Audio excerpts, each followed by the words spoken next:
गेली अनेक वर्षाचं ते ट्रामा केअर सेंटर बंद अवस्थेत आहे, त्या संदर्भात आपली भूमिका. या ठिकाणी या आरोग्य ग्रामीण रुग्णालयामध्ये बऱ्याचशा सगळ्या सोयी आता युक्त आहेत.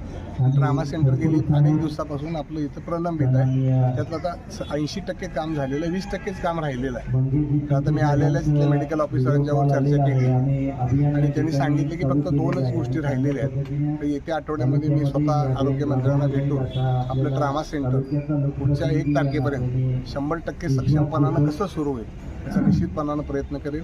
आपण म्हणताय ते खरं आहे, अनेक दिवसापासून अनेक वर्षापासून ट्रामा सेंटर लांबलेलं आहे. लवकरात लवकर त्याचा पाठपुरावा करून राज्याचे आरोग्यमंत्री सुद्धा अतिशय कार्यक्षम सक्षम आहेत. त्याची नेहमीप्रमाणे आपल्याला मदत असतेच.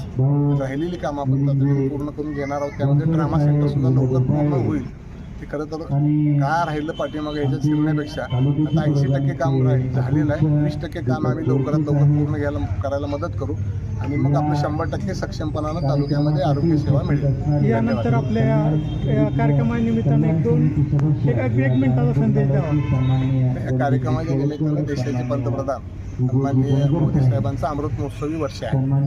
त्यांना या आपल्या तालुक्याच्या वतीनं जे अभियान राबवलेलं आहे, असे वेगवेगळे अभियान देशभरामध्ये राबवलेलं आहे. त्यांना या तालुक्याच्या वतीनं मनापासूनच्या शुभेच्छा देतो. त्यांच्या भावी आयुष्याला चांगलं आयुष्य, चांगलं आरोग्य आणि देशाची सेवा याहीपेक्षा आणखी चांगली त्यांच्या हातून घडो ही पांडुरंगाच्या चरणी प्रार्थना करतो. धन्यवाद.